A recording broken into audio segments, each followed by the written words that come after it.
I guess it is my open. So Yeah. hello. I was trying to be nice. I know I didn't even think about it. It was my open. I gave you the signal, but I forgot. Never mind. Anyway, welcome to the show. It's Milk and Screams with Jacob and Kyle. Hey. Kyle and Jacob. It's right there. Hey. It's Kyle and Jacob. Hello, everybody. Hello, everybody. I'm Kyle.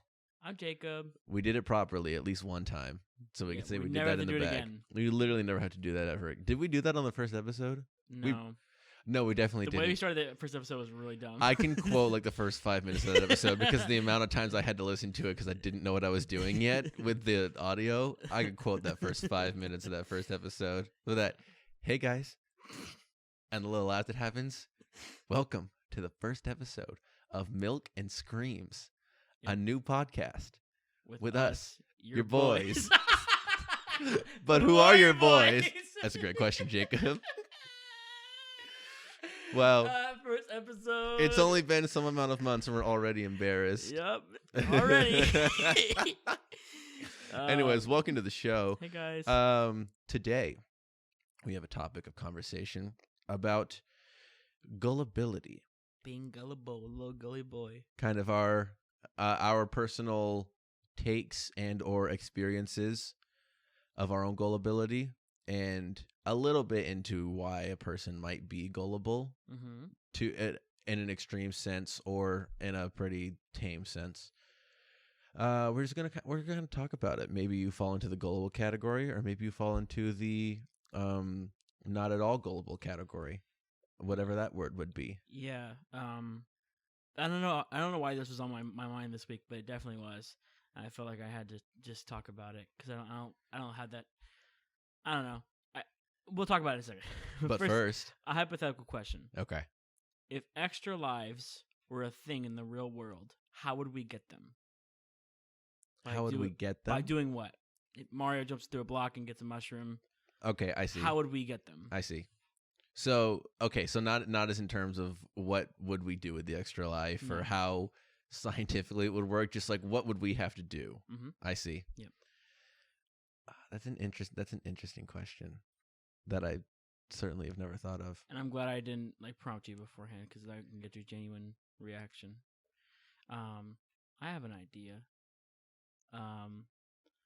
Every time you eat a chicken sandwich from Chick-fil-A, which means I'd have 10 billion lives.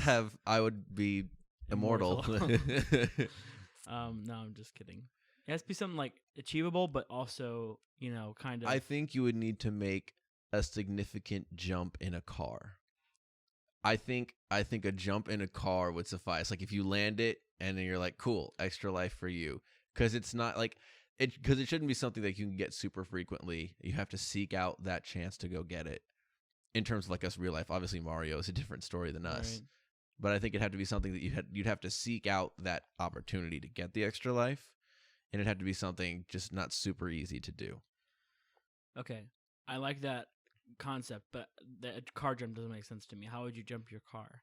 Would there be just ramps everywhere? Get a ramp, get another ramp. Go break into a monster truck place and then jump your car from one of the hills to another one of the hills. Yeah, but I'm thinking about mankind having to get extra lives. So yeah, so am I.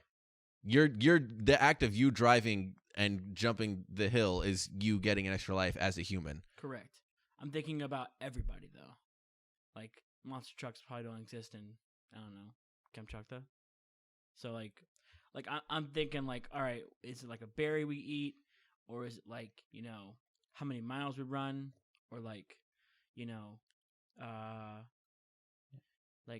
trying to think of a really funny, creative way. I mean, it would certainly incentivize you to exercise if for every 20 miles you ran, you got an extra life. Yeah. Everybody would just be so fit. Or 20 miles you walked, or whatever.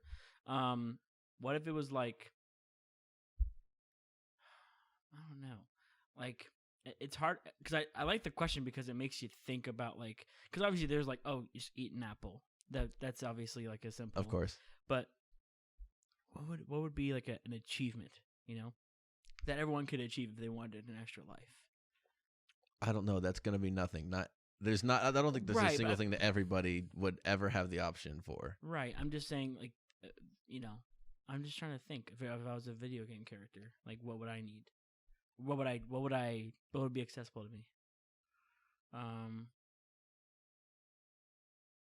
What if it was just sleeping? What if you just like slept and died every day, but then when you fell Every day is an extra life, Jacob. Yeah. Every day is something to be thankful for, and it's a new life. What was I thinking? Wow, we always make it a lesson, don't we? We always have a good moral to our conversations. Nah. I don't want to make a moral out of this. But why am I thinking? I don't know. You're clearly thinking of nothing specific. Here we go. Every gallon of water you drink. Oh, I'd have so many lives. I'm basically immortal now. I drink so much water. I'm going to have a gallon down by the end of this episode. Let's talk about this a little more. Throw me some more ideas out. I like the car idea because it's not like easy, but Well, it has to be, like I said, it has to be something that's not easy and also takes work to even start it in the first place. Right. Like driving my car isn't hard, but finding a place to do a jump to do it and to do it successfully is a whole other task entirely. Okay. I mean, we could certainly go by region for like obviously in some other third world countries, maybe that's not an attainable way to get an extra life, but here it certainly is. You just have to work at it. But somewhere else, we can come up with something different. But I don't think you're ever going to find something that would just apply to everybody. Because then you're just talking about just some physical ability to do, like do a backflip and you get an extra life. Yeah.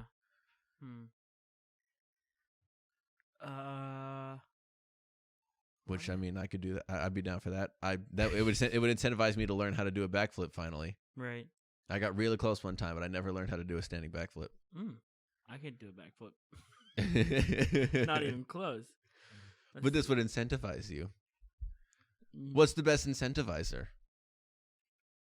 Life. That's also difficult to do. Belly flops. There's water everywhere. Yeah, okay, here we go. Okay. It has to be a full belly flop, a full belly flop from at least 20 feet, where when you hit the water, it's not one of those curls that you do at the end. You know, like when people are about to hit the water and they kind of do that curl thing. It has to be a straight out flat belly flop. There's a judge who's like watching it. From at least 20 feet. Well, okay, I'm assuming 20 feet is really high, Kyle. I know it's difficult. Well, no, I think it could, okay, let's be in the middle, 10 feet. 20 feet is really high, Kyle. It's I higher know. than you think. I know it is. 10 feet is a good, because that'll hurt like a MFer. But then we're gonna run into a population issue because too many people are gonna do 10 feet, and then if we had 20 feet, we'd be fine. But then people are just gonna never lose their lives. Okay, fine. 20 feet. Okay, if you do a belly flop from 20 feet in the air, or higher, higher's allowed. But 20 feet for all you. You know what? Every 20 feet is just an extra life. So if you want 3 extra lives, just do it from 60 feet. You'll get 3 lives right there. And, maybe you die when you do that belly flop, but now you have those 2 extra lives. But here's the thing, too. That I think is going to be good with that method, and here's why I like it, right? That, even though belly flops are not, like, excruciating, no one wants to do it, and it's kind of scary. So, like, if you got to the top there and you did the belly flop, you got extra life, you wouldn't be like, I'm going to cheat it and do it 10 billion times. Like, I don't think anybody would, because like it hurts and it sucks. So I think that's good. I think that's a good thing. Or like, what if it was like eating a hot pepper? Like, what if you ate like a Carolina Reaper or ate like a hot pepper and you got an extra life? You would have to eat the pepper, and then I think go at least 10 to 15 minutes without consuming anything to help with the hotness, like no milk or bread. Like you can't eat anything but that Reaper. Like 15 minutes after, it can be no other consumption. And then you get an extra life. Extra life. Okay, there we go. We answered the question. I knew we were going to be able to answer the question, but he tried to take us a little bit. Here's the second question. Okay. When the extra life hits, how does the life start? Like, do you just come back the age that you died at, or are you like starting a whole new life? I would say you respawn, right? So you just come back in the same spot you were in. Okay. So then, I mean, I guess people are going to die at decent points anyway, because like they're still just going to have their lifespan. Yeah. So like if I died at 80 and I got my extra life, I'd still probably die 5 to 10 years later. Oh, I see what you mean. That's interesting. So if you died naturally, instead of like, like I'm thinking like if you get hit by a car, you would just like wake up and, be there. If you died naturally, how would that work? Ooh, that's interesting. Like I like that question. like if I was in a coma for 3 months and I died in that coma, and then boom, extra life hits. Do I just go straight back into the coma Oh, for a little for shoot. some more? The ramifications. Or do you come back into the? Because I mean, like I guess we're thinking in terms of a video game. Like when a new life hits, the new life is a perfectly started life, but they're video games, so they don't have like an age that they're restarting at. Mario Yeah. just kind of reappears again. Right. That is interesting. So I guess you would come back healthy, but I guess for the sake of humanity and not overpopulating, you'd have to come back at the age that you died at, right. but perfectly healthy. Well, you wouldn't be overpopulating because you'd be the same person. So Well, that's what I'm saying. Like if people if the life was a restart of life, you'd be at a baby again. Yeah, that'd be weird. I think the one that makes the most sense is starting at the same time you left, because if you started as a baby, like your poor wife, but coming back perfectly healthy. Perfectly healthy. But the problem there is that once that is the case, then people are just going to start killing themselves once they have an extra life, because like in my case, for instance, right? Right. I have a brain tumor, and say at some point, like I'd say tomorrow, right? I did a belly flop and I got my extra life, right? Yeah. And say in 2 weeks the tumor kind of starts to grow, and and something goes wrong and I lose the ability to read, right, or to move. I can either live with that for a lot of years or just go die, since I had that extra life in the bag. And here's the thing. Because there's extra lives now, there's no sanctity to life. So you could totally do that. The only reason. But now they're just bodies all over the place. Well, people burn them or something. We'd have a spot. That's a problem for another time. That's not that big of a deal. There's so many issues to deal with here. Like if it's the extra life thing, I bet, does Mario's body? I mean, some games, yes, but Mario's body doesn't just lay there whenever he gets a new life. So no, I mean it fades to black, and then we don't have to worry about that. But this is real life we're talking about. We have to worry about these things. Okay, there are ramifications. But if there were extra lives, there would be no sanctity to life. So people, that would be 100% of people would do. People would get a terminal illness and they go, okay, bye. And then they would go and probably crash, or doctors would be useless. Doctors wouldn't be useless. Some people wouldn't have gotten their extra life in the first place. Some people wouldn't do it, and some people wouldn't because doctors. Here's the thing: if you get like a head cold, you obviously need a doctor to still treat you and stuff like that. For terminal illnesses, they would be like, they need to be able to detect that. So doctors wouldn't be useless. You'd be like, hey, you got a guy. And then the guy being a tumor. Right, of course. I was gonna ask who the guy was. And then he'll be like, "Oh, okay. So I have an extra life. Am I good?" And he's like, "Yeah, I'll write you a prescription." Yeah, for here, cyanide. stab. Like what? That would be doctors' jobs now. Yeah. Like once people got terminal illness, they'd be like, "And do you have an extra life?" And they say, "Yes." And okay, stab. Wait, I forgot. I already used it. People would be more daring, I think, if they had extra lives. Oh, people would certainly do more things that they were scared to do before. Yeah. Like people would go skydiving more and be like, I belly flopped yesterday. Let's go. I wonder if that would be the case for everybody though. I feel like some people would still waste it. I mean, some people wouldn't get their extra life at all. They'd be like, just in case I get into a car accident or something, I have an extra life. Like they wouldn't go like, I'm gonna go swim with sharks, or I'm gonna go like, in a volcano. You know what I mean? Right. Not that those things are not even that dangerous. Like people who are still scared of flying. I feel like some people would go get an extra life, like at a facility where we do belly flops and eat peppers. They would go get an extra life just to get on a plane because they're that scared. I feel like some people would still live their life like that. I mean, I don't doubt it. So here's another question. Dude, I'm loving this question so much. I'm so glad. Here's another question. Would you need to pay for the opportunity to get the extra life? Kyle, where do we live? Where do we live? In America. In America, yeah. We're going to pay. There's going to be someone making money off of it. And that's why I think people are going to do that, and I think correctly. Not correctly, but it'll be justified. Because depending on how much that extra life costs, I can totally see that point. Like I would go and spend like the whatever it is, $3,000 or whatever, whatever you have to pay. There's a random number there, but it's something in the thousands probably. If I go and spend however many thousands of dollars and get my extra life, I would be a little more daring in some cases, but I would certainly have more of a mindset of here it is just in case, like insurance. Almost. Yeah, I think in a perfect world this wouldn't cost any money. this is not a perfect world, but I think for this scenario, we can go ahead and assume that money is not involved. This is just like if you go to a pool and you just happen to be like there's a ferry or something like that. Okay. You know, in a perfect in the world we live in, this would definitely be a business that someone was making a lot of money off of. And is it'd there be a regular. limit Is there a limit? to how many lives I get? Well, I would say this: genie gives you 3 wishes. I think the genie who runs this, whatever, it is, you did 3 So belly a genie flops. invoked this rule for humanity? I don't know who else would. It's not going to be like Jason Statham. It's going to be a genie. Jesus comes down from the heavens and is like, actually, get to take a few more if you need them. Well, we wouldn't if Jesus was there because we basically have 2 lives already. But what was I saying? So like he'd be like, all right, you did 3 belly flops, that's enough. Like you if you mess up this many times, which people have probably, you get 3 and that's it. So you have 4 lives. Okay. I like that. That's a really good question. That's a decent number. See, I would definitely burn one of those. Not intentionally, but I would definitely go do things that are incredibly dangerous, knowing that I have multiple lives in the bag.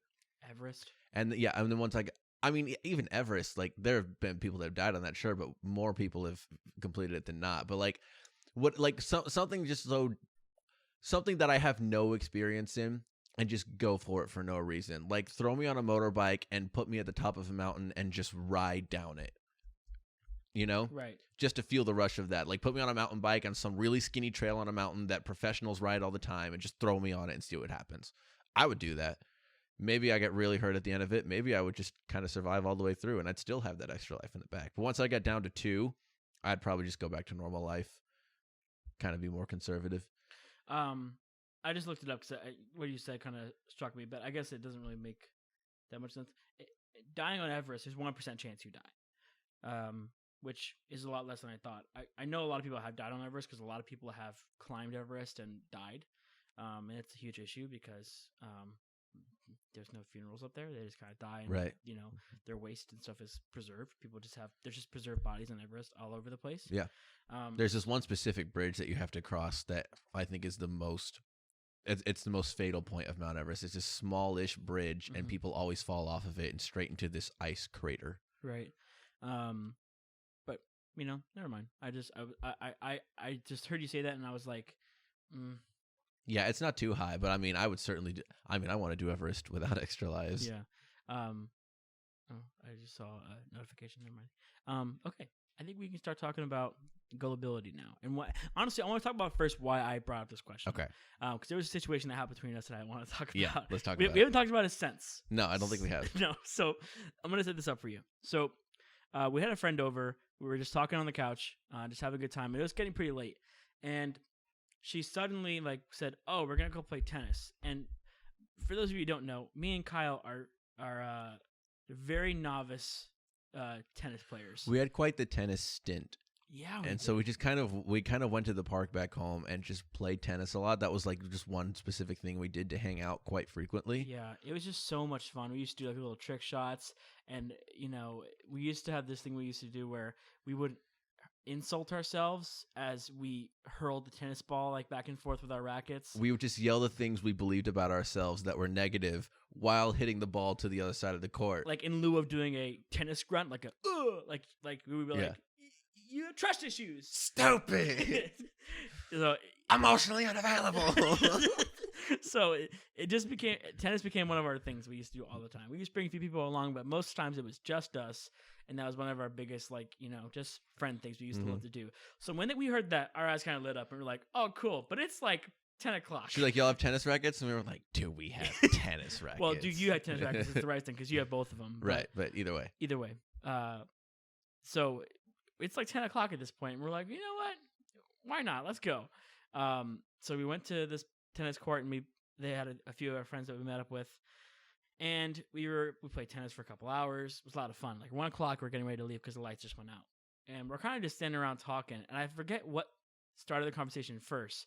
Was it the willow? What did the guy call him? I don't even remember, to be honest. But Whippoorwillow. Yeah, sure. So he said he heard a whippoorwillow. And he said that these cute little duck-like creatures, they're little fat little birds that stay on the ground and they're really cute. And everyone was like talking about the whippoorwill, and he kept whistling. Obviously, this bird is not real, right? Or did we find out it was real, like an actual bird, or Yeah, he showed us a picture and was like, "It's a real bird, just so you know." But we'll get to that as well. Right. So he's like, he's now it's dark out, so we can't really see anything. So he's making these noises that sound like they're far away, and he goes out looking for the whippoorwill. And Kyle starts talking about snipes. Now, for those of you who don't know, snipes are often used, I think mostly used in Southern homes to kind of like trick kids to like, I don't know how to put this. Like, if my parents wanted me to leave them alone, they would say, "Hey, go on a snipe hunt," and they would like, send me and my little sister, our dumb little blonde selves, outside looking for snipes. So like, you go, look for clues, and they would set me up, and then I would look for snipes for hours and come back and be like, "I can't find them." It's in Up too, the movie Up, where he's like, "Snipes don't live around here," whatever. So Kyle says, "Yeah, we used to hunt snipes back home," and I was like, "It's fake. Don't listen to him. He's lying." And Kyle's like trying to get me to. Of course, it's dark out. I can't really see him, but he's like looking at me like, "You're ruining the joke." Like, obviously, they're not real. yeah, because one of the girls that was there was like, "Really, you did?" And I was like, I was just starting to egg her on because I was at a bonfire when I was, I don't know, 12 or 13. This guy that was a leader of our youth group, we were at his house till like 3 a.m. and he had us hunting snipes for 3 hours in the black of night for 3 hours. And we were diving at the ground thinking that we were catching snipes and thought, "Oh, we're so close. I felt it in my hands and then it got out of my hands." There's no snipes. There's no such thing as a snipe. But continue. But yes, I was trying to get her to believe it, and Jacob was like, "Nah, fake." And I pulled out my phone and Googled it, and I was like, "Look, see, he's like, Kyle's lying. Like, don't let him fool you." And Kyle literally like got so mad at me. He literally pulled me aside. He's like, "Dude, she was believing me. Why did you ruin the joke?" And I was like, "Well, I didn't want her to be fooled. Like, I was just trying to be a good friend." And then but all this time, this other guy is like on the other side of the fence saying he found a whippoorwill, which again doesn't exist. So we're like trying to trick three people at once. It was so dumb. We ended up leaving after that, and I feel like we didn't even talk the entire way home because you were just so mad at me for ruining the joke. And because did I leave something out? No, well, just the other guy was like making this whistle sound that is like the song of the whippoorwill, quote unquote. And half of the people here are like hearing it on the other side of the fence, and the whole time I'm like, he's just making the sound with his mouth right now. And he was like, "I'm gonna go catch the whippoorwill," and goes off by himself. Like, what? So the sound is now coming from way in the distance where he's just gone to. He's like, "I'm getting so close to it. I'm almost at it." And the sound was only ever coming where he was. Yeah. And so the whole time, like, people are like, "I wonder what this thing is." And the whole time, all I could think of was the fact that I hunted snipes for 3 hours back in the day. And was like, I'm not doing this again. It's midnight again. I'm having PTSD flashbacks. Yeah, but at the same time, you were trying to trick the same girl into believing you hunted snipes and that, yada, yada, yada. I was like, "No, he's lying." Yeah, but you were trying to save her from believing the whippoorwill, and I was trying to save her from believing you about snipes. Right, but see, in the whippoorwill case, it was happening in the moment, and he was trying to get them to also join him in catching the whippoorwill. I was just telling a story that happened to me. If and when at the end of the story it came out that it was all fake, that remained to be seen. I was just telling a story. Either way, I've thought about this on multiple occasions for several weeks because I was often the kid, and I don't know if you wanted to move on from that story, if you wanted to like continue talking about it. I don't know if you had something else to bring up. No, that's pretty much everything. Yeah, I just main point for me is that I hunted snipes for 3 hours when I was 12 to 13, and so this whole situation that happened that night, I was just not here for it. I was often the kid who was made into believing anything. I was so gullible, it was unbelievable. You can make me believe in anything, or you can make me do anything as long as you had convincing, a glimmer of convincing evidence. And this, for a long time caused me to have some trust issues, and people like started teasing me in high school or like in middle school. I used to have this immediate reaction like, no, you can't tease. I'm not going to be tricked. Like you can't trick me. Like I know what's going on. Right. Like if someone says spell icon, I'm like, oh, I know that one. No, you dare. No, I will not CUP. No. Like I know, no. Like, do you want to visit Penn Island? No, I know what that is. I've been there before. It's just that to me, and I feel like that flared up when we had that interaction. And here's, I want to go back to that story real quick because there is one thing I forgot to mention, which I just learned about this. So at the end of it, he came back and he pulled up this picture of the Eastern whippoorwill and was like, here's the bird. Like, you can look it up and it's real, just so you guys know that I'm not lying. Mm-hmm. And there are articles you can read about it, and it's like this rarely seen bird. And then there are things that are like, it only shows up if you like nest it out of the forest floor or whatever. So there's documentation about this bird if you look it up online. And so you're like, oh, then yeah, it is a real bird and it was a real thing at night. However, there's this thing in Australia called the drop bear. And when tourists go to Australia, there's this thing that Australians do. The tourists and the museums tell them about this thing called the drop bear, which is this malicious kind of koala bear that drops from trees and attacks humans. And every single person believes it because it's the real people from real Australia telling them about this real bear. Even the museums have fake skeletons of this drop bear inside of the museums as like a real part of Australian wildlife that doesn't exist. It's just something to make fun of and to just trick the tourists that go. And there's, again, documentation on the internet because of all that as well about this thing called the drop bear that doesn't exist. That's so interesting. I love that idea so much. I kind of want to make one for Florida. That's actually really funny. So yeah, so gullibility. So even with the gullibility, if you chose to believe him, the internet would lead you even further to believe him, right? Because there's documentation about it. And if the tourists in Australia, of course, aren't going to question the fact of the drop bear, but then they look it up later to tell their friends, and it's there on the internet. There's a whole article and plenty of articles about the drop bear. There's no reason to not believe that it exists. Yeah, that's interesting. So I have a few more stories about me being gullible, and I think are pretty funny. Let's hear them. There was one time, and this was later on in life, like I was like in high school, where I like almost just tricked myself. I don't know how that's possible, but I tricked myself essentially in gullibility. I somehow don't know what's coming. So this was in August. I was probably like, oh my gosh, I must have been like 20 or like 19, but I was working outside. In the yard, and I was pulling weeds. Okay, in August in Florida, it's incredibly hot.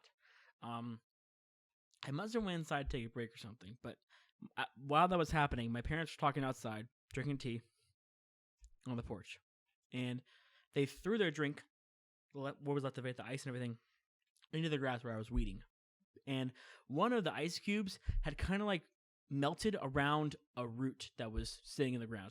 So imagine like the root is like, this, and then the ice cube's kind of like around it like this. It looks like it's all the way around it. Okay. So I come back and I'm weeding, I'm going across, and I finally get to the spot where this ice cube was sitting. It was the only ice cube, and it was chilling there among the weeds. Everything else had melted, but this ice cube was a little block of ice, and it rounded out. It wasn't shaped like an ice cube at all. It was just like it rounded out, and it looked like it was underneath the root, underneath the ground. So I pull it out, and I see something big and white on the edge of this root. So I jump back, and I look at it, and I like feel it, and it's ice. I freak out. Again, I'm probably in like some kind of delirium from being out in the sun for hours, weeding in Florida heat, but I lose my mind. My parents are sitting up on the porch, and I'm like, guys, look at, I found permafrost. Remember when, like in December, like when the ground froze like that one time, like it must have just stayed that way because the ground preserved it. I'm like, look. And I'm like, look, it's ice. And they thought I was pulling their leg. They're like, or trying to. And they were like, you're not going to fool us with that. I'm like, no, I'm there. Once they find out I'm genuine, they like get into it. They're like, yeah, like go see if you can find some more. And then I realized, I'm like, wait a minute. Hold on. And I was like, did I just trick myself? And then your parents are like, he believes this is real. Go find some more, buddy. Throw out some more ice. It's coming from the sky, Jake. I was so mad at myself, and they still talk about that all to this day. They're like, you remember that time you found permafrost? Yeah. There was a couple times when I was little, when I'd be up north. The kings of tricking gullible children were my aunts and uncles on my mom's side. They get such a kick out of tricking us as kids. Really? They really did. There was times where they would get a video camera that kind of like the one we have there, but like much smaller, has a little screen on it, and they would have a piece of candy on the counter, like a Hershey's Kiss, really small. They put it on the counter, and they said, Emily, look. And Emily's like 3 years old, doesn't know anything about the world. She's just sees candy. She's like, I want that candy. And he's like, okay, we'll give it to you. And then Aunt Mary comes in with her camera, and she's like, oh, no. And then she pretends to trap the candy inside the camera. So, like, she puts the camera in front of it on video, and you can see the camera in the frame. And she's like, haha, trapped your candy. And Emily's like, no, I see the candy. And she reaches for it, and or no, this is what happened. She took a picture of the candy on the counter, and it made it look like it was behind the lens, but then took the candy secretly. So Emily's like, it's in the camera. She's like shaking the camera, trying to get the candy out. And it was so dumb. Because it was so blatantly obvious that she just took the candy. But Emily knows no better. She starts crying and wailing. And my uncle, he's like, you have to say a spell to get the candy out. And the spell is, I am Sofa King, Retall did. Oh, my word. It's I am the Sofa King, Retall did. It's the spell, but obviously, the spell is not friendly. So Emily starts going parading around the house. I am Sofa King, Retall did. I am Sofa King, Retall did. He's like, give me my candy, give me my candy. And my parents came home. They were so mad at us. All right, one more story from my family, my extended family. This is when I watched my first horror movie. Do you remember what it was? It was I know it's When Darkness Falls, I think the movie's called. Let me make sure that's right. Not When Darkness, When Darkness. When Darkness Falls. I don't think I've heard of this movie. I don't really care for horror movies. It's about vampires? They bore me tremendously.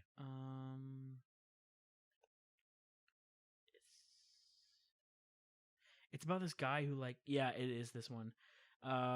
Film follows Kyle, who witnesses his mother's murders at the hand of a vengeful spirit lynched by an angry mob more than 150 years ago. 12 years later, Kyle returns to his childhood home because Michael Green, the younger brother of the romantic interest Caitlin, is being stalked by the same spirit. Kyle must protect them from the powerful enemy and put an end to its killing spree. This never happened to me.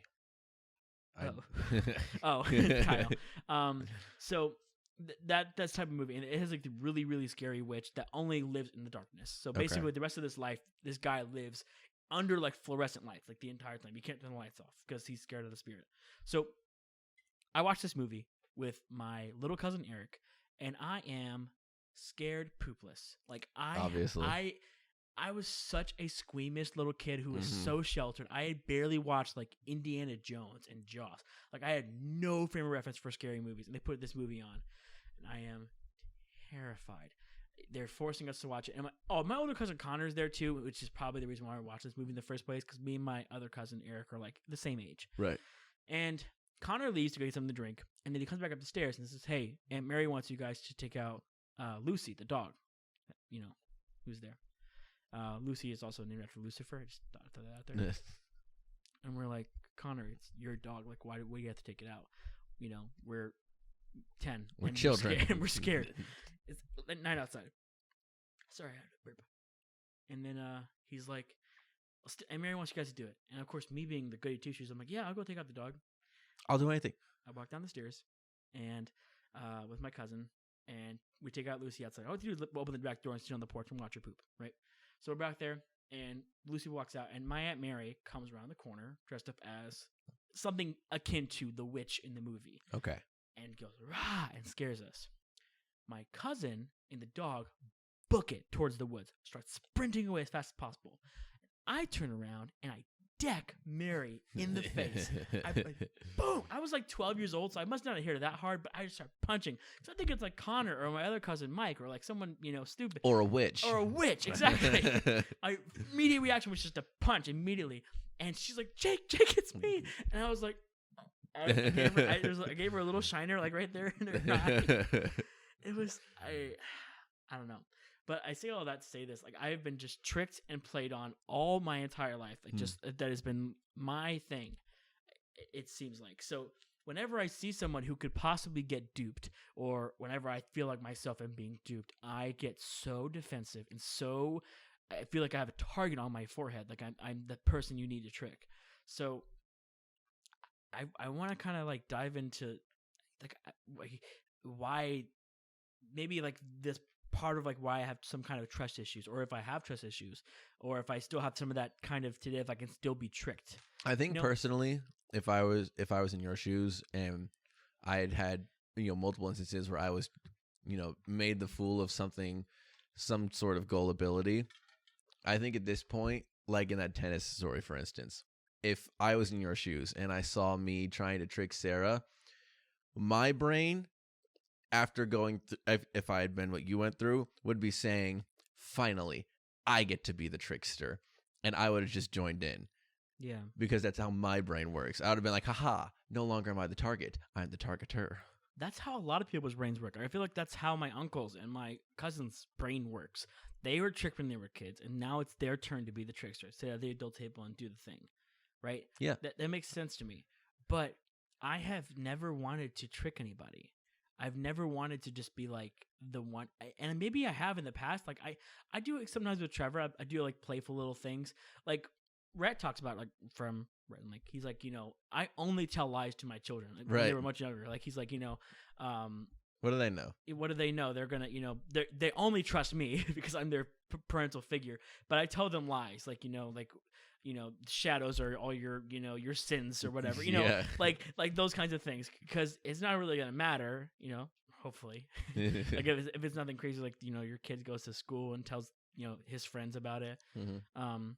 But, and like, I feel like the reason why this is important, like gullibility today is important, obviously, is because we have a lot of people that use gullibility to take advantage of people, right? In more serious ways than being made a fool of. Yeah, a lot of politics. Well, not only politics, but politics, sure. But I was kind of thinking of multi-level marketing, the MLM. Multi-level marketing is the way of the future. And I've as I did my research on gullibility, this was the main thing I read. I came up to in articles was just people get scammed all the time. Mm-hmm. And like they did a study.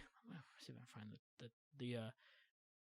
okay, in 2018, AARP reported that 20 million Americans have participated in an MLM organization. 20 million. Yep. Even though half of them ended up losing their money, while almost a third didn't make any money from it at all. I read that one. That blew my mind. Isn't that kind of nuts? Like, and I have friends that are into this, like multi-level marketing, or people who claim it's not multi-level marketing, and I just it makes me sad. I have been to one of these conventions. So when I went, 5 years ago maybe, I went to New Orleans with a friend of mine. Her mom was wanting to be a part of this, and so I tagged along with her and another friend of ours, and we went to New Orleans for 2 days. And like 8 hours for each of those days was being inside this huge convention center, watch people go up talking about all the money they've made. And once you had made at least $1 million, you got this green jacket, kind of like winning the Masters for golf. You got this green jacket. And so all these quote unquote millionaires were going out there talking about how they got at least one person on their sect a day, and then some of them did really well and started branching out for them, and so the branch of the branch of the branch of their first one was also making them money, and and just packets and speakers and all this nonsense and rewards and thousands of people in this convention center listening to this absolute garbage. And the whole time like her mom was paying very much attention, and the whole time we were just not wanting to be there because we all knew that it was such bull Baloney. crap. Yeah. Like there's no has anyone ever given you one of those, like, have you ever gone to a friend's house and then like their father is like, let me tell you about this travel company that I work for with these signs that say you should be here and you can be a part of this too. We had like 2 of those pitches happen to us as a family in the span of like a week. It was dreadful, absolutely dreadful, because you feel, especially on the second time, because some other person was like, let me give you this spiel, and they're going through their PowerPoint, and you don't want to be the person that says, I don't care, stop talking, because, you know, you don't want to be super rude, but you truly don't care, and they really want to make money from you. The thing is, you kind of have to be that person because that's what they're relying on. Yeah. They're relying on you being generous and just listening to them. Because if you can, because there's a few steps to this, and this is kind of detailed in the Psychology Today article. They have a strategy basically. So they rely on people being generous, right? So someone being like just a normal person who's just going to listen to you talk and not interrupt you. And then they're going to throw money signs and they're going to throw, relatable phrases. If you this strategy for marketing goes back to one guy. Do you think you can guess who it is? It's someone very famous. He has Billy Mays. No, incredibly famous but old. Had a whole entertainment business based off of his idea. They made a movie about him a couple years ago. It's a musical. I don't know. P.T. Barnum. Oh, okay, yeah. This guy, basically, they call it the Barnum Effect, yeah. Barnum Effect, yeah. So many experts of the Barnum Effect find the Barnum Effect culpable. Named after the showman and notorious huckster P.T. Barnum, the effect describes how people are often willing to believe personality descriptions as specific to them, when in fact they are quite generic and apply to anybody. Mm-hmm. So these people who are doing both MLM schemes use those kinds of things, like, you're a good businessman, you're this or that and the other, and the people are like, oh yeah, I can sell anything, I can, and once they start getting you in there, that it's hook, line, and sinker at that point. Yeah. And the thing is, you losing money will definitely make them money. Mm-hmm. It's not like, they're going to lose money because you gave up at some point. Even if you give up at some point, you're still going to lose money and they're going to gain money. And what this also applies to, and apologies if you're a big subscriber to this stuff, but is astrology. Yes. With the whole, generic phrases applying to anybody, because it'd be like, you are the person that gives too much and feel like you don't get anything back from your friends. And people be like, oh my God, that's so me. I'm such a Gemini. While these personality traits may apply to you, they most likely apply to most people. Yeah. I don't have much of an issue with astrology, and here's why. Astrology for most people, and I say for most people, for some people it is a vice that people just absolutely love to have, and they base their life off of it. And for those people, I think that there could be something said about them maybe needing help or something like that. But for most people, it is typically just harmless fun, like, oh, a jab at your friends because they're a Scorpio, or right. What. So I really do not have, like, people have staunch opinions about it, and I really do not give a crap. Like, I know I'm a Leo. The whole funny thing is, the boy going up to his mom and asking his mom, when he was born, and then his mom going, "Get away from her now." Yeah. Because I think that what day and time was I born? Stop talking to her. Like I said, I do not think it's that serious at all. Like unless someone is actively trying to take advantage of you, like if it's a fortune teller who's like flipping tarot cards and like saying you need to do this, then that's where I get kind of dicey. But most of the time, it is no harm, no foul. Fun fact that I also read, as with you saying this stuff, 41% of Americans believe in psychics. 41% of them. Again, a poll, so maybe more, maybe less, hopefully less. If I'm going to throw my opinion in there, hopefully it's less than that.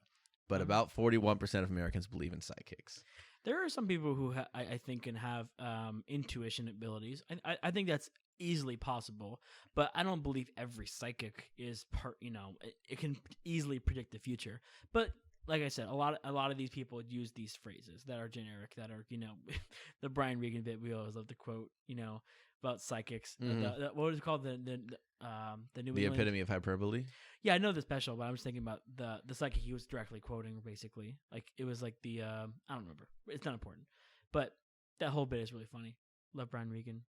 There's another study that I found pretty interesting, saying hardship makes you more gullible. Why some people why can't I read? Why some people are more vulnerable to scams may be connected to their personal histories. According to a 2006 study of University of Leicester study, those who suffered tragedy and hardship while they were growing up are more likely to be gullible later in life. For example, they may succumb to peer pressure more and be easily misled by others or more influenced by the media. Adverse experiences include major illnesses or injuries, parental divorce, death of loved ones, etc. Because I think they're the common denominator, right? Exactly. These findings are in stark contrast to the stereotype that adversity toughens you up. In fact, researchers say the majority becomes less trusting of their own judgment. People start to believe they're the common denominator in all the things that happen to them. So then later on, they don't really trust their own judgment or opinions. They trust other people's. Right. And I feel like this is where you get these extreme cases of people who literally read something once and they're like, yep, that is 100% true. Why have I never thought about this? And they just tie their entire life to it because they cannot trust themselves. I guarantee you, like, if you asked someone last year who was on a podium in front of City Hall screaming about masks and the mandate and this got to stop because science and this is that and the other, I guarantee if you asked them how their childhood was, I guarantee you they had trauma. I guarantee you, because those people they don't read things and trust themselves. They read things because they feel like, they're being attacked. Right. And it's sad. I don't think that's a good thing. I'm just saying this is part of it. And those people, because they have had all these adverse experiences and they made it through it, they think they're the bee's knees. They think they've, because they've done all this stuff, that they are superfluous to anything that could come their way. And that's actually really sad. Yeah, and I didn't go through an insane amount of hardships when I was a kid, but obviously my dad died. Crap happens. Crap happens. But in my case, especially just because of who my dad was, but going through stuff as a kid gave me the flip side of this, where it was the toughen up thing. Like, I don't trust anyone's opinion but my own. Like, if I read obviously if I read some scientific research, obviously I'm going to take to the scientific research and not make my own opinion about it. But like, again, back to the tennis story, immediately as he started saying that, I had no reason to believe him. I had no reason to trust that at all. I'm not, when someone says something, I immediately slightly doubt them. If it's just like a personal interaction, if it's like, did you know, just even it could be some random fact. Like, did you know this person did this many years ago? Every time there's a part of my brain that's like, that's probably not true. Every time I don't have a hard time. I don't have a hard time trusting other people, but I don't go for other people's opinions or their beliefs immediately. I have to do my own research first. I have to do my own stuff first. And so for me, it's the, again, I didn't go through this insane amount of hardships to apply myself to this rule. But for me, I'm just the exact opposite of what I was as a kid. Like, I toughened up growing up in terms of my thoughts and opinions on things, and gullibility included. But I don't believe that's the majority of the case. I do believe that a lot of people go through that trauma and then believe that they just automatically believe that they're part of the problem. Well, yeah, but I mean, like, I'm not a psychologist, but I think you just put yourself in, even though you just said you weren't, you just admitted that you definitely are gullible. In what way? Well, you said I know I didn't have a lot of trauma, but my dad passed away, and that's one of the examples. Literally, loved one passing away, and then you said, but I don't think I apply. I'm tough. But they literally say people who have these conditions, they believe that they are tough, when in fact they less trust their own judgment. No, it's just going contrary to what the popular belief is. Just the kind of old stigma as I went through this, and so I toughened up so that I wouldn't have to, go through it again. Mm-hmm. This isn't saying that people who believe they're tough are actually gullible. It's saying that the majority of people are in fact gullible, and that trope isn't always 100% true.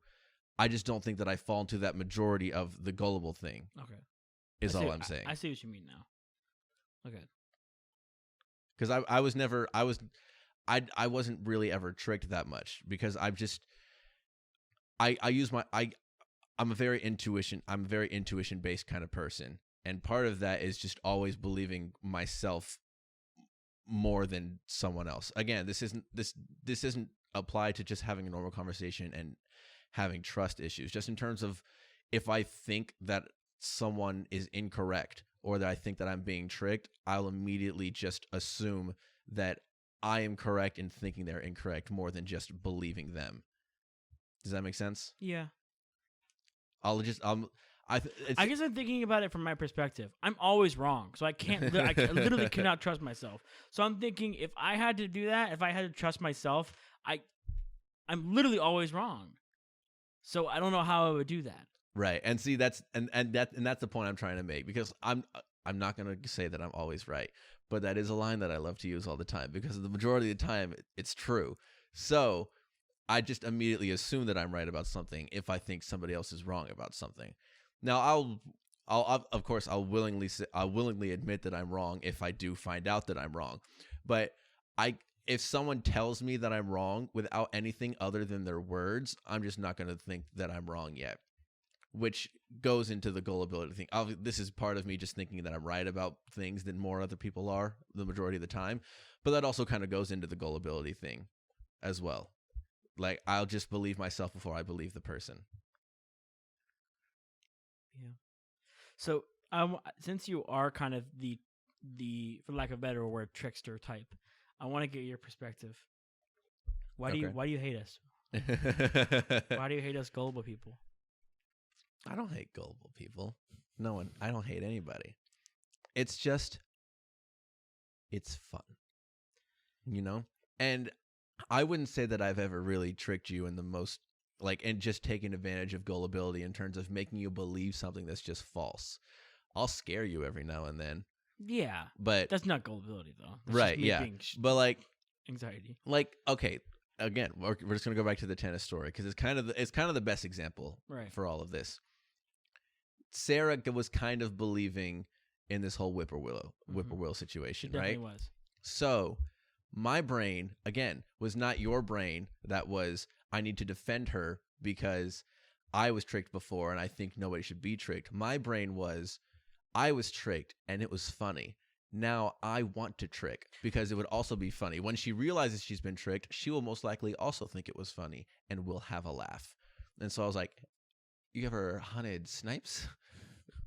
Hunting snipes is fun. You should go do that instead, because they're probably out here too. It's fun. I think tricking people is fun one time. I have been tricked so many times, Kyle. That those 3-4 stories, it's one thing, right? There are hundreds of more stories of me being tricked and taken advantage of that I legitimately hate people thinking they're smarter and coming up with dumb little things and taking advantage of people, like multi-level marketing or politicians who lie and manipulate people. That to me is the worst thing you can do to another person.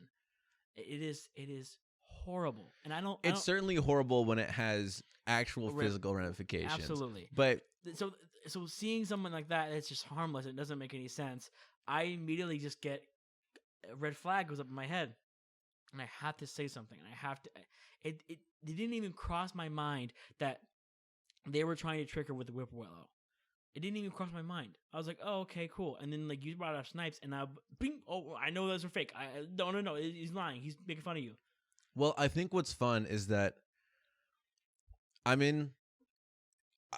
for however long in my own life, I've kind of been in a position where I've always been at least a decently smart person. In a room, I will probably never be the person that is the least smart person in the room. So the majority of the time, if I feel like saying something, there are going to be a couple people who just are going to believe me. Right. And so if it happens to come up in conversation where at some point I can just kind of fib about something just to trick somebody into believing something super harmless, I'll do that because it's fun. And some people are gullible enough to believe that. Now, sometimes it backfires. Like if in a conversation I was like, I mean, you know, some spiders are born with 18 legs because the male spider will actually detach its own legs and give it to the baby spider because it is of no longer use because the male spider will die after conceiving the child. And somebody at the table is going to be like, no way, I didn't know that. There's no reason for me to do that. It's legitimately the stupidest thing ever, but somebody's going to believe it, and I get a kick out of it. And sometimes someone will be like, there's no way that's true, and call me out on it. And you know what? Fair play. You're just like me. You're not going to believe something that's stupid off a win because somebody else said it with a little bit of confidence.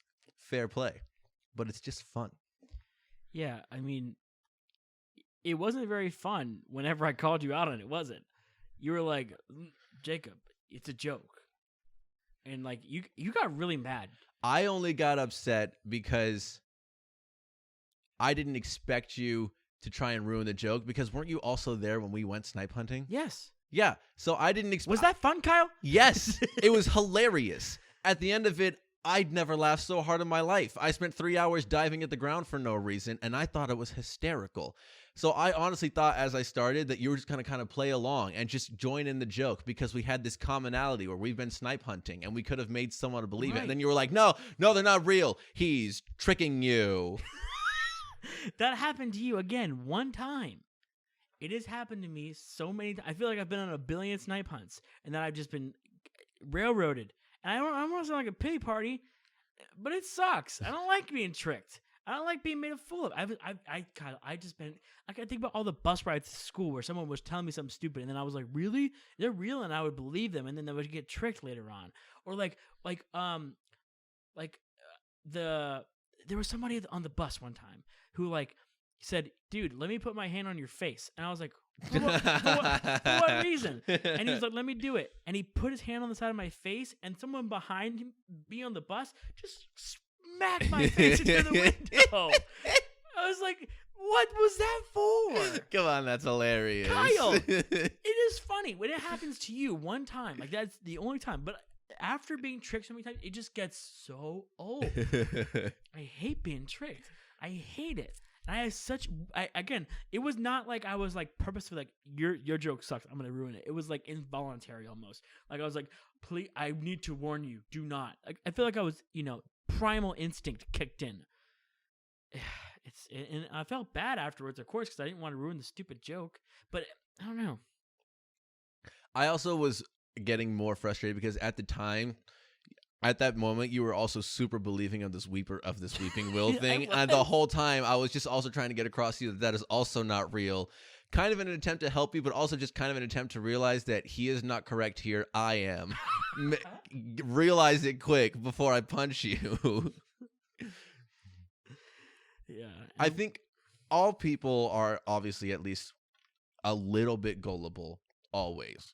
Because I think most to all people kind of operate with this, I forget what it's called. There's a term for it. It might even be in the article that you were reading before, called like a positivity bias, where you just kind of assume that people are genuine from the start.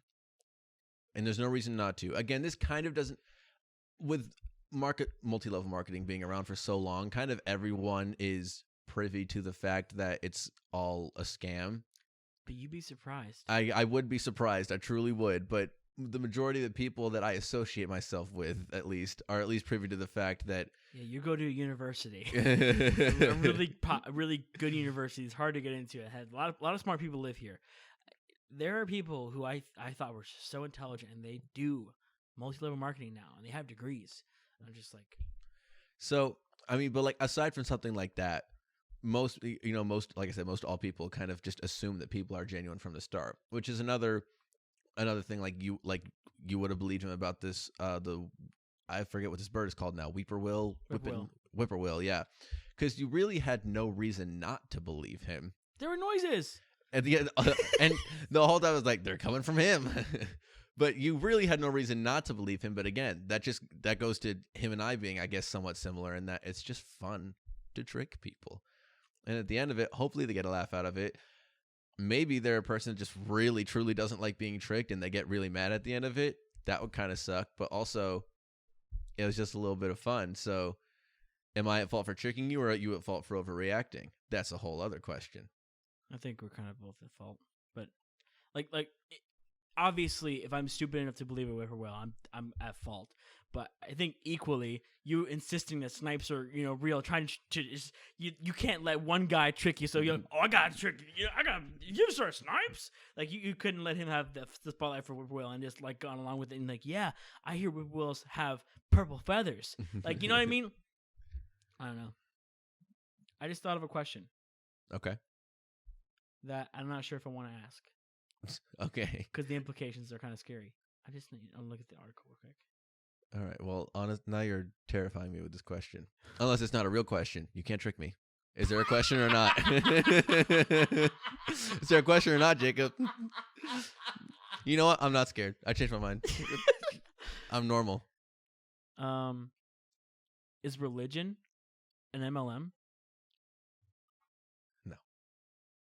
There is a joke that we like to make, because especially at the BCM, we're big on discipleship, and if you don't know what discipleship is, just kind of having a one-on-one and helping each other, trying to grow in your spirituality. But kind of we kind of talk about because again, for Christianity, we want to spread Christianity to all the world, and a good way to do that is for someone to have a one-on-one with somebody, and that person also has a one-on-one with somebody. And then if you kind of draw that diagram, you can make it look like a pyramid. So we always like to joke that discipleship is a pyramid scheme, just because it's funny to think about it that way. But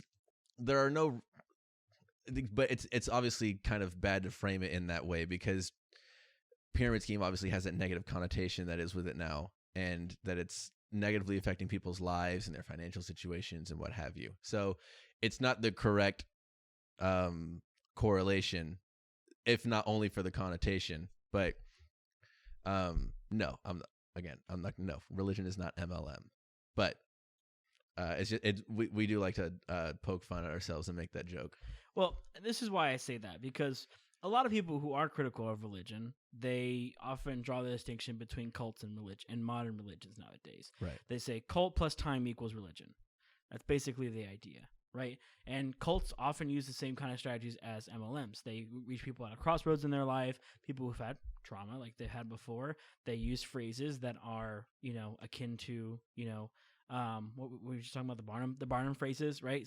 Phrases that seem like super specific, but they're incredibly general. Like people all the time will go and read the Bible and be like, that's speaking to me. But obviously that's not true, because it's speaking to a billion other people too. Do you know what I mean? Mm-hmm. So I feel like it could be easily just as you could be just as critical as a weird Korean religion that enslaves people for whatever to serve a cult leader as you can. You can apply this framework to any religion and you'd be like, yeah, this is an MLM. I mean, you can apply the framework to anything and call it an MLM. Like you could apply it to a family dynamic and call it an MLM. Like my father was a farmer and his farmer was a farmer, so you're gonna be a farmer, and then that's all you instill is your kids, and your kids are gonna be farmers because you were a farmer.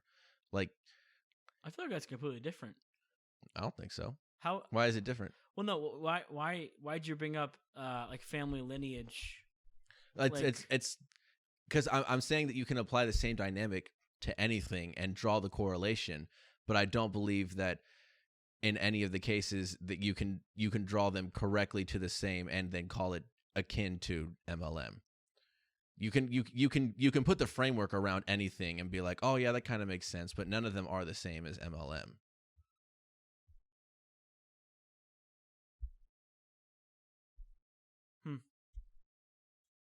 Okay. Wow, great.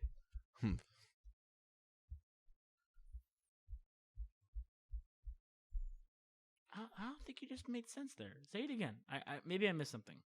The point I'm making is you can put the framework around anything. The framework of MLM around anything. and make it seem like that they are somewhat the same or somewhat correlated. Or exactly the same. Right. And Okay. and none of the cases will they be. Why? They're not exactly the same in any case. Again, MLM, you have the negative ramifications that always come from it. That doesn't exist in these other places that you're going to put it, right? Again, whatever religion you're going to throw it around, if you want to talk about religion. Do people go broke in the Christian church because they give too much, Kyle? No. Yes, they do. There are people who specifically target people like that. They're called prosperity preachers. That's exactly what they do. Right. And this is the point I want to make here, especially now that you've brought up religion. The prosperity preachers and the people that operate in what I believe are unbiblical ways to operate, I don't even put that in. So, because that is outside of religion. That's outside of religion in my eyes, because they're operating in unbiblical ways, that they're operating literally as an MLM with a Christian title on it. And that's outside of religion to me, because they're operating completely in unbiblical So ways. those people aren't Christians? These people that are specifically targeting people to take their money and then what slap about- a Christian label on it, no, I don't believe so. So what about those people? Are they Christians? The people are, yes, they were just the gullible. They were gullible Christians. I believe that a lot of those cases, they were Christians that unfortunately were gullible and got roped in to an MLM that slapped a Christian label on it, which the organization itself is outside of the religion that you're trying to put this framework around, because they are just straight up multi-level marketing. So where's the line drawn? Like, because obviously, and Islam, I'm not sure how Islam works with tithing. I'm not sure if they actually take tithing. I just don't want to leave them out of this, but most religions require some kind of payment to be considered a Christian, right? So tithes are emphasized. So where's the line drawn, right? So they're taking your money, and in exchange for, and not in exchange for, but you can argue that it's in exchange for being a part of this community. They're not taking your money. What I believe in, I believe that in a space that is operating in a biblical manner, you are not required to tithe to either call yourself a Christian or remain a part of that church. So you are willingly giving some of your money to the church. At no point is money being taken from you. The same thing with MLM. That's why they're legal. Right. And my point is, in the spaces where I believe it's operating in a biblical manner, you can't put the MLM frame around it and call it the same, because of the negative connotations that come from MLMs. These people that are the prosperity preachers and that I believe are operating out of a biblical frame and incorrectly, that you can slap the MLM frame around, because that's all they are, with the Christian label slapped onto it, because they just want to make money. They don't want to bring people into the church or bring people to Christ or bring people to the nations. They just want the people's money, and that is completely different. Right, but you didn't answer my question. Where's the line drawn? Is like a normal church that takes in money and tithes, right? They take it. And I say take. They're not putting a gun to your head and say, "Give me tithes," but they're suggesting to people that in order for the church to run, in order for this organization to be here, God needs your money. Mm-hmm. So it's the same way with an MLM. In order to do this, you need to pay this much money to be in, and you can make $1 million. You can go to heaven, you can have eternal life, or you can get someone else saved with this money. You see what I mean? The line is drawn at what the people actually do with the money. Okay, yeah, so that's what I'm saying. So what is it like? If it's a good church, but if they make $20 billion, is that okay? Or if it's you know what I mean? That's where things get dicey for me. That's why I'm saying yeah, probably. In most cases, yeah. I don't know about a lot of religions. I just am really familiar with Christianity, but if they're taking your money, it probably is akin to an MLM. Yeah, no, I fully disagree. Wait, my computer went black. I don't know. Either way, I think it's an interesting conversation to have, because people do give a lot of money to the church. It's a big business. So yeah, I thought there's another good question. Why don't we end with another hypothetical question? Okay. If you could put wings on any species of animal, what animal would you choose? Monkeys. Monkeys? That's kind of already been done though, like with the flying monkeys from the Wizard of Oz. Yeah, I just want to do it for real. I want to make monkeys fly for real. Would we be accounted in that? Like, would we have wings as well? No. No, we don't get wings. Monkeys get wings. Okay, I say. I assume we're not allowed to put ourselves in this because that's obviously the correct answer. I mean, yeah, I guess probably we probably shouldn't do ourselves. I'm just assuming we're taking humans out of the equation. So, I'm saying manatees because I think it'd be so cool to see a sea cow fly. Do you think they even could? If Are we just assuming we're giving them wings that allow them to fly as well? Yeah, because then you run into a lot of issues because like the logistics of flying is a lot. But I think these wings could also be magical in a sense. Okay. Also, would the extra lives thing apply to animals? Like if a howler monkey just like fell from a tree and just happened to land in the river spread eagle, or if like a pig, a truffle pig, like accidentally ate like a Carolina Reaper. That was another question I was gonna have is how the extra life is allocated. Because assuming in your case a genie is the one that came and gave us the extra lives, is it kind of just like this omnipotent genie that just knows when a human is belly flopped and it's just kind of like life over there and it's just kind of like giving it? And so then it would know if an animal accidentally did it. It was just like, that was just an animal. No life for him. In this assumption, I'm going to assume that the genie also loves truffle pigs and howler monkeys. So he probably give him extra life here and there. I mean, why not? What's the harm it going to do? Well, what's the harm it going to do? Well, the harm it going to do is like, I'm going to go on the safari at Animal Kingdom and bring a Carolina Reaper with me and then throw it at the lions just so they can have extra lives. So there's no harm, no foul. Now, if you were hunting animals and giving them extra lives, that'd be kind of dumb.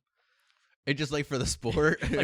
People, I guarantee you, people would do that, and for that reason, I'm changing my answer. Absolutely not, because I know people would they would literally bring peppers out, and they would give peppers to like lions and stuff like that, and then hunt them for sport and give them extra lives so they can do it again. They would hunt it, and then it would just kind of stand up and run, and then they would do it again. That is sickening to me. Absolutely not. Now there's no question. No. Yeah, animals don't get extra lives. Out. No, because humans are dumb. And also, if you're a hunter and you use your extra life for hunting, you don't count either. If you're doing big game hunting, you're like, yeah, I'm gonna go on a dangerous hunt for this animal I don't need it for meat. I just want to take a picture with it. The genie sees that and he doesn't want to. Another question. Answer. So with these extra lives, how long is it before you awake and have your extra life? How long? Is it immediate? Because what if like I'm big game hunting, right? Panther pounces on me, bites my neck, I'm dead. And then it starts to eat my dead corpse. And immediately as it's eating me, I become fully healthy and wake up right there. And then it just kills me again. Is there a time period? Do I teleport to some like genie-filled hospital where I awake with my new life? I feel like there's got to be somebody who meets you afterwards and be like, hey, this is your extra life, all right? I'm going to give you, let's say he gives you 6 seconds of immunity, right? So you wake up, you meet the At the genie. spot of the foul, you wake up. Well, no. You wake up, first of all, and you're in like a big room and there's a genie there. He's like, hey, this is how you died. You okay? And he's like, yeah. He said, okay, you have 6 seconds of immunity. And like the doctor who's coming, or the police officer who's coming up on the scene would just see you pop up and be like, oh God, oh yeah, this extra life, I forgot, So he would see you pop up again, and then you'd have 6 seconds of just pure immunity. Because in case you're being hunted by something, right? In that case, that would be, yeah. So then, dude, the belly flop thing is so genius. I can't believe I came up with that. That is such a genius concept. I think I have to disagree just with the end of life thing. I think you should physically like be teleported and wake up in this actual genie-filled hospital room, and that's where your new life starts. Because like if I wake up back where the panther was with 6 seconds of immunity, that's not gonna be enough. I'm just gonna die again. Right. I mean, if you're being hunted by a panther, you probably deserve it. So I think that's just the rule. Like in what other instance? I mean, unless you're like in a gunfight. I mean, I still didn't think you would deserve it. Like maybe you're not even big game hunting. Like maybe you were just kind of hunting, like as a normal person, and then a panther happened to attack you. That would kind of suck. And then you just die because you were hunting normal stuff normally.